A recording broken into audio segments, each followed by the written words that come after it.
Now to finish off this round of speeches, so the first person up is Robert, father of the bride.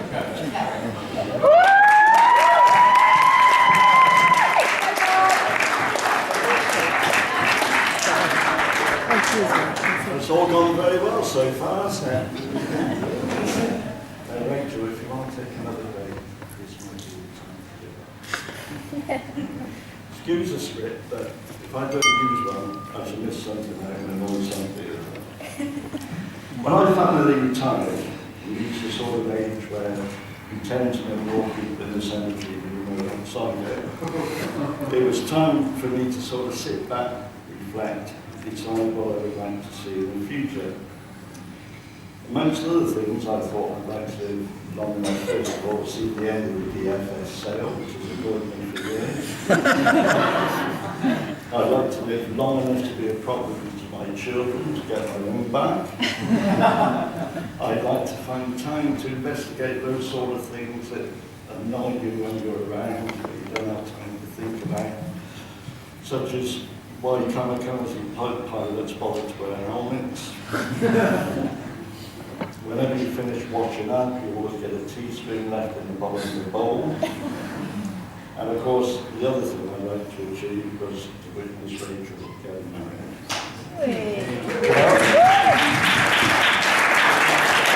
Priority wasn't really important. It just happened Rachel's come first. The FS sale will be eternal, I think. To my knowledge, I haven't really yet been a problem to my children. Nobody can yet explain why kamikaze pilots bother to put helmets on. And the answer to the last one, of course, is always use a dishwasher. Once Rachel and Ed had informed me we would get married, or they would get married, I got the little book, Wedding Etiquette, to see what my duties were. And they broke down really into 4 sort of categories. First role was to give the bride away. Now there's a phraseology really is contradictory in terms if there ever was one. But of course also depended on Rachel finding somebody for me to give her away to. And luckily Ed came on the scene and he fitted the bill. Anyway, that first bit we accomplished this morning, this afternoon, 1 o'clock, whenever. It's been a long day, isn't it? That's for after. And I think we all agree it was a wonderful service, a touching service, and dear little Rachel here made a beautiful bride, and together they're a good couple.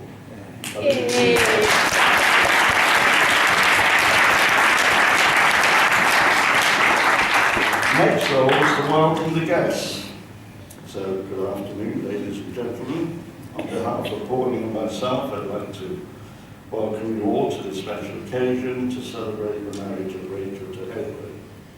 Firstly, a very special welcome to all those unfortunate guests who had to pay £1.19 to get the invitation.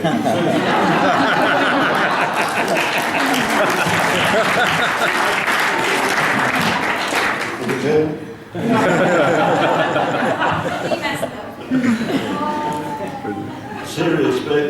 Today, of course, is a celebration not just of united Rachel and Edward, but also the families that have influenced the lives of those 2 people. So, Pauline and I would like to extend a warm welcome to Edward's parents, Margaret and Roger, their families, friends, relatives. I'd like to take the opportunity to thank Margaret and Roger for the aid and support they have given, not only to Pauline and me, but to Rachel and I. Mentioning contributions reminds me of the fact that Rachel here has a bit of panache for art. I don't know if you've noticed, but today she's not really lost his answer to Banksy, but she's done. But the invitations, the order of service, the seating plan, all those things were designed by Rachel herself and constructed by Rachel herself. So really it's marvellous what you can do with a few jam jars, a bird cage, a bit of card, and a few wooden boxes. It's a thing of being a primary school teacher, I suppose. Also a pleasure to see many friends of Rachel's school days from the high school for girls and Tom Bridges. assembly for those, I suppose, and from university. It's a reflection of how their friendships have matured and passed the test of time. We appreciate that so many have travelled so far to be here. We've got guests from which parts of England, Wales. I noticed I must mention now Scotland. Youngest son, mine travelled all the way from Johannesburg in South Wales. We even got in South Africa. We even got one or two from Gloucester, I think. In particular, I'd like to mention Reverend Neville Manning over there, who helped with the service. We didn't know this until a while ago, but Boris being Edward's godparent, he was a colleague of mine at college in 1960, 61, something like that. Now, he was RE, I was PB, so we were the opposite ends of the spectrum. We didn't come across each other much, but we haven't met at reunion since. Got to say a few words about Rachel now. I think she's been worrying about this for ages. So I must stress really that I'm talking about the Rachel that's born now. I realise that that's not necessarily the Rachel that most of you know. So you have to bear that in mind. She's also given very strict guidelines as to what I cannot say. I've listed them here. She told me not to upset anyone. Now, apparently this is a habit of mine, and I do realise in this modern world I have to be correct. I have to ensure Rachel Edwards' human rights are not violated. I was reminded this is a wedding reception, not live at the Apollo. So, all the wonderful jokes I prepared, like if two fish swim into a concrete wall, what does one say to the other? Shakespeare walked into a pub, what would the landlord say? Or if an English cat named 123 and a French cat named Deux had a swimming race across the channel, who would win? Or what we call it a bee sailing. Without the answers on the postcard at the end. So all these have gone by the board. Anyway, I'm poor at telling jokes, so I'll do that. She said I mustn't mention the Second World War, which he's grown up with listening to all his life. And I must keep it short and not bore the guests, apparently with the habit of mine. Now, earlier, those who were listening intently would have noted I said, dear little Rachel. Now, to us, she always was, still is, and always will be. As a young child, she was very easy to bring up. You never had to worry about poor behaviour in the home or when taken out, or respectful and caring. Never problems in school. She made it a very happy experience. Teenage years, and I do have to digress to the Second World War. Prime Minister at the time was one Winston Churchill, and he was renowned for his speeches and his phraseologies. He once said, when I was 16, I was appalled by the ignorance and lack of common sense of my parents. When I was 21, I was amazed at the wisdom they had acquired in the previous 5 years. This aptly describes Rachel. In her teens, she often created decisions and rules we demanded. Didn't always agree with us, but she always respected our decisions. When she was about 21, she started to say, I'm glad you meant to do this, or didn't allow me to do that. Was the occasional blip, like when Laura's mother phoned with those dreaded words, I think you'd better get over here quickly, to find Rachel and Laura with their heads down the toilets and consume goods for the household alcohol. Talking of alcohol actually reminds me of the occasion she did cause me grief. There was a period when I was known to be partial to a drink or 2 or 3. Or 5. When Pauline used to come home for a late shift, Rachel would run to the door and say, he's been at that bloody stuff again. But instances were far and few between. We're very proud of Rachel and what she's achieved. So pleased to see her today looking beautiful and happy. It's been a privilege to see her grow to the person she's become. Pauline and I had a gut feeling something was in the offing when Rachel was making excuses to take trips to London. Not the Imperial War Museum, I thought. Tate Gallery. But no, Pauline, being a woman, knew there was an Edward lurking in the shadow of sunlight. There was indeed an Edward, but it took quite a while to get to know him because he worked and lived in London. So to begin with, it was only the occasion we came. The more we got to know him, however, the more we liked him. Intelligent, polite, well-mannered young man.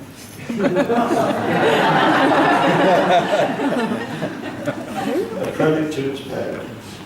One black mark is one of those Tottenham Hotspur supporters who surface now and then when the team's doing well, although Edward won't recall the 1960s, the last time this event occurred. Got strong opinions, but always listen to others, and a godsend to Rachel is a good cook. We realise how special Edward is to Rachel and welcome him to the family. So my best advice to Edward is to enjoy the day. It's the period between I do and you better. And remember, Edward, behind every successful husband, there is a very surprised mother-in-law. Finally, it's customary to offer the happy couple some words of wisdom. Now, I'm not really qualified to do that. I am to wisdom what makes the potatoes was the water shoot down. I had to know that, and my son's there and what I'm talking about, who possessed such words, and I quote her instead. She would say, happy marriages begin when we marry the one we love, and blossom when we love the one we marry. She often used to say to me, don't let yesterday take up too much of today. She would always quote, as Mr. McCorber said in David Copperfield, annual income £20, annual expenditure £19.60, result happiness.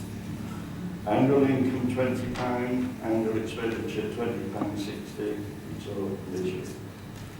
She would say, don't go into debt to try and keep up with the people down the road. It's fairly certain there's more debt than you can be there. So Edward, when Rachel sees those shoes begging to be bought, step in and stop them. When you have children your own, I came across this interesting statistic the other day. It said, in the 1960s, the average vocabulary of a child of 10 or 11 was estimated at 20,000 words. By the 1970s, it got to 15,000. By the 1980s, it had fallen to 10,000. You're a bit of a mathematician, you work that trend there, with a bit of luck, when you have it, you won't have to listen to it. Right, so thank you again for all coming, for singing the hymn so enthusiastically in church. As Morgan Wise once said, we hit most of the right notes, but not necessarily always in the right order. Toast the bride and groom, and wish everyone a lovely evening. Okay. Wait, to my dad.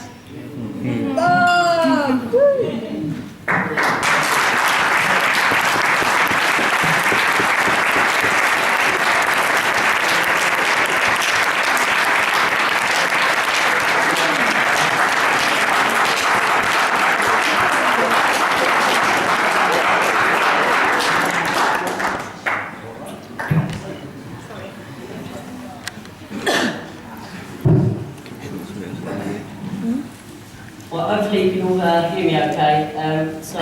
First of all, I'd like to thank Bob for and congratulate him on delivering an excellent speech, which I know you've been very nervous about today, but now you can sit down, relax, enjoy your wine and beer, and I know you'll have a great rest of the night.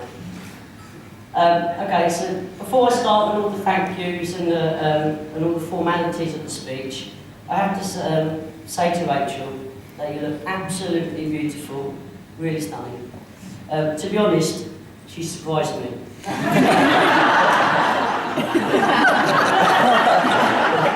never thought you could look this good.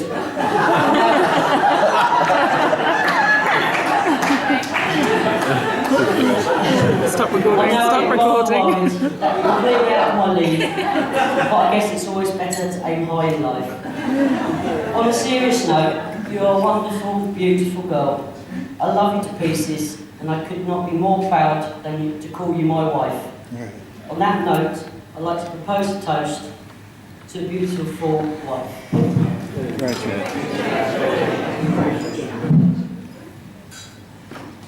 At this point, I must first and foremost give a massive thank you to both sets of parents for the generous contributions that have helped to create this wonderful reception. Without your help, we would certainly not be sitting here in such a wonderful venue, jam-packed with all our closest family and friends. For this, Rachel and myself are forever thankful. I'd like to say a massive thank you for Rachel's parents, Pauline and Bob, and in fact all the Hannies and Gileses for making me feel so welcome into your family. You've always made me feel completely comfortable in your presence, and you've always fed me with an excellent portion of food whenever I visited, which in my book makes you all right. One of the nicest outcomes of Rachel and I's relationship has been watching how easily both sets of parents have got on with each other. It is uncanny actually how similar our parents are. Our dads are both war babies, both married younger women. Love to talk about maps and Nazis, and are completely useless at computers. Equally, our mums are first-class shoppers, massive chatterboxes, and are probably dying for more grandchildren. But don't expect anything too soon. In all seriousness, it's fantastic that our families have bonded so well, and I thank you all for being so wonderful and welcoming. I must also congratulate Bob and Pauline for raising such a wonderful, beautiful, delightful daughter. She has always spoken fondly of her childhood with you both, and I see many qualities in Rachel that I see in both of you. During preparations for the wedding, Rachel often asked me what I was looking forward to most about the wedding. A common reply from me would be something like, the after party, or having a dance, or if I was feeling soppy or fancied a bit of loving, I would say something like seeing your gorgeous self walking down the aisle.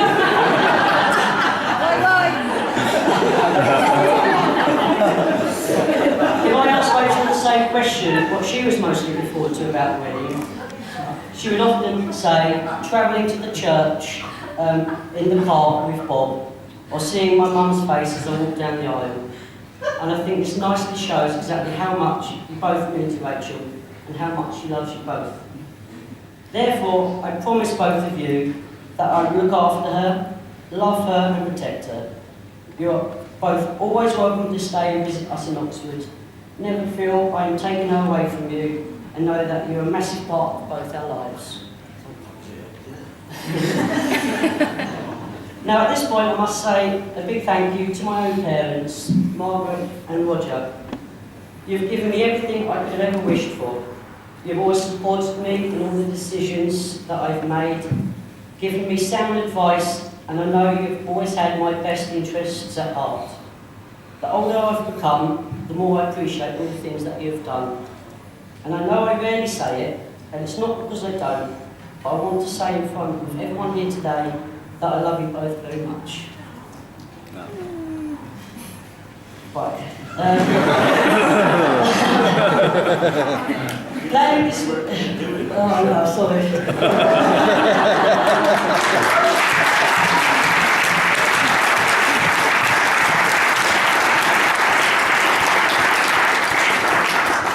Planning this wedding has taken hours and hours of hard work and dedication. Rachel has worked tirelessly throughout this year, ensuring every last detail was absolutely perfect. So much of what you see in front of you has been designed and handmade by Rachel herself. Her attention to detail and creativity is second to none.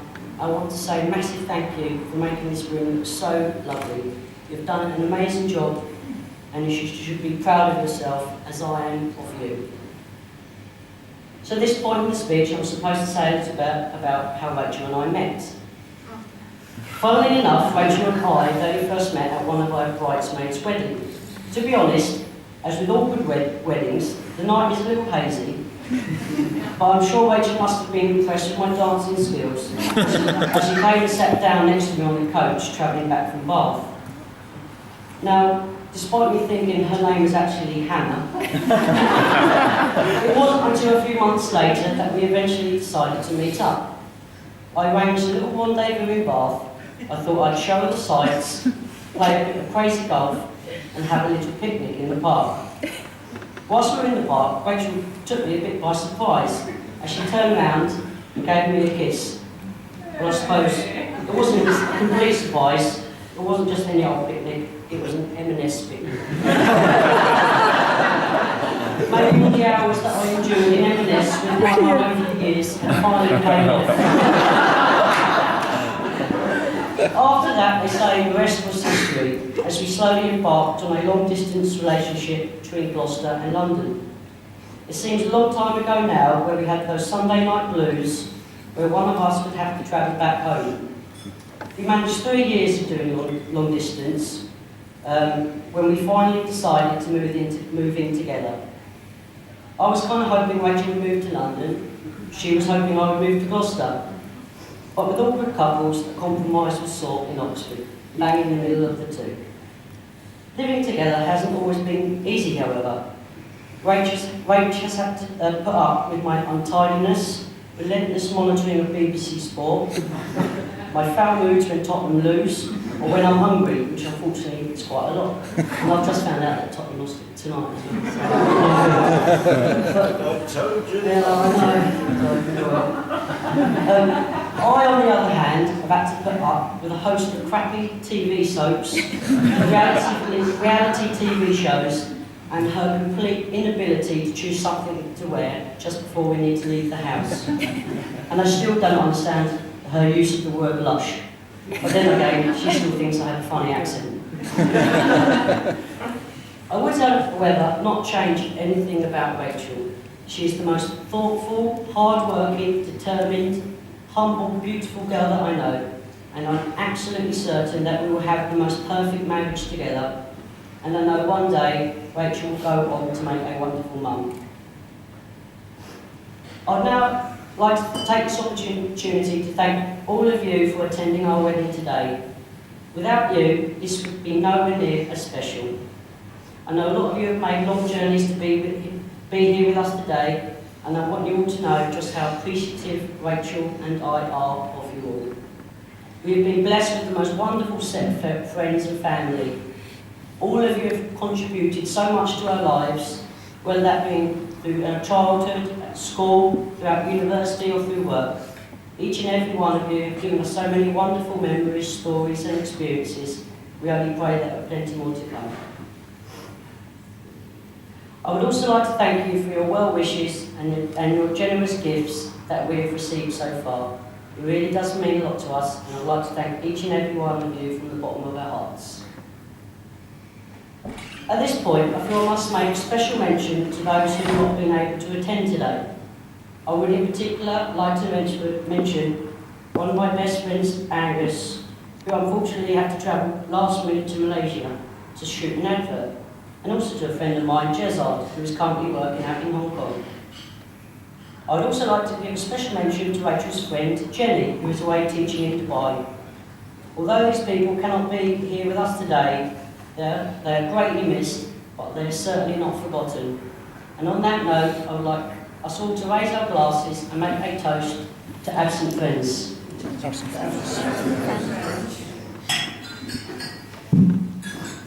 I also must thank Neville for his contribution during the church service, for his kind words and prayers.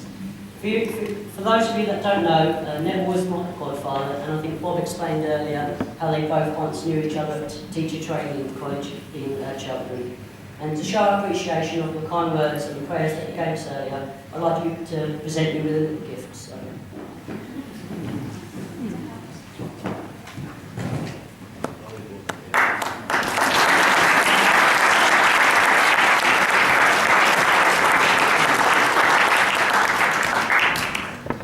I must also thank Rachel's brother Steve and the bridesmaid Laura for their readings at the church. Both did us proud. Sorry, all the pleasant stuff.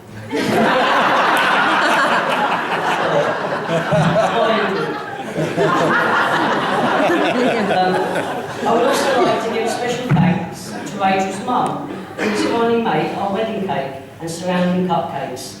Not sure how good they'll taste, but they certainly look the part. In all seriousness, you're a wonderful cook, and I can't wait to eat them later on. Thank you, Edward. I would also like to thank my ushers for their help so far in getting people organised in the church and their help gathering people for the photographs. I have known Matt and Lee since school, and a man could not wish for two better guys to help on this special day. You have both been a brilliant friend to me over the years, and I would like to show my gratitude with a small gift.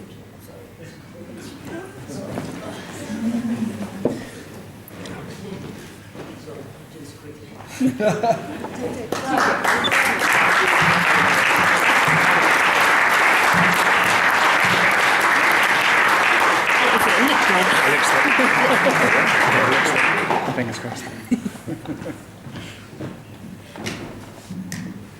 Well, I'm sure we're almost done, so we're around there, aren't we? I must also give a big thank you to our gorgeous little flower girls, Phoebe, Layla and Evie. You all look so cute in your dresses, and to say thank you, we've got a little present for you too. If you'll come up, we'll give those.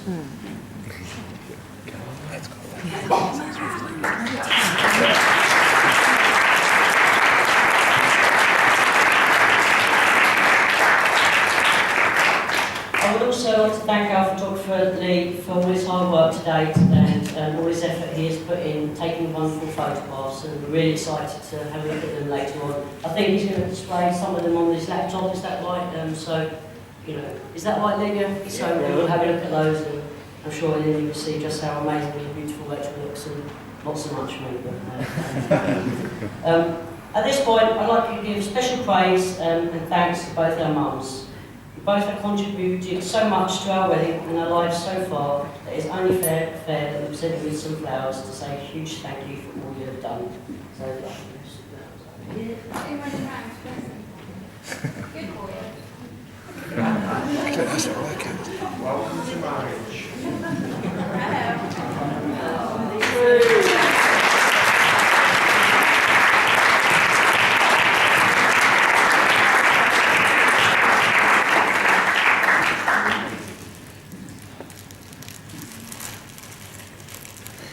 I would also like to give a big thank you to Rachel's bridesmaids. Firstly, for ensuring that Rachel got to the church on time, and secondly, for being such amazing friends. Rachel could not wish for a more solid bunch of mates, and I know Rachel loves you all dearly. So I just want to say thank you for being generally brilliant. You all look absolutely beautiful in your dresses today, and you've done a great job. At this point, I'd like to present you the present, but I think Rachel has already given it you this morning, so... on that note, ladies and gentlemen, let's make another toast to the bridesmaids. But before I hand you over to the star of the show, I'd like to finish by saying what an honour it's been to have Joff as my best man. Joff is a true friend, one that does not judge, one that makes me laugh, and one that I can rely on to be there if needed. You gave me a great stag doing Berlin, and despite being dressed up in a pink ballerina outfit at 7 AM at Heathrow Airport, I loved every second of it and was gutted when it was all over. To show my appreciation, I'd also like you to give you a little present just as something to remember this day.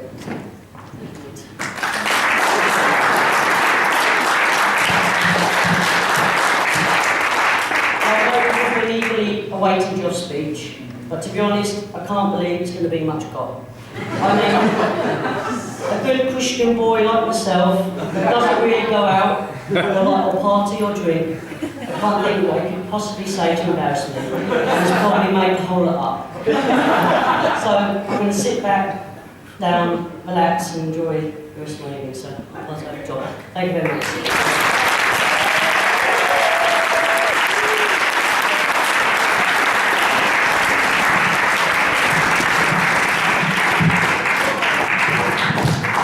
I'm non-judgmental, but let's just check that again in 10 minutes. Got a bit nervous. I thought it was at the wrong wedding when someone announced the Edens. I don't know who they are. panicked, or sugar on my speech is not going to work out. Or I should have been next door. Ladies and gentlemen, my name is Jonathan, and I have the pleasure of being Ed's best man today. You shouldn't look worried, Ed, because you just have to remember that it was me that stopped you getting that tattoo in Berlin. It's not a joke either. Rachel, I have to say,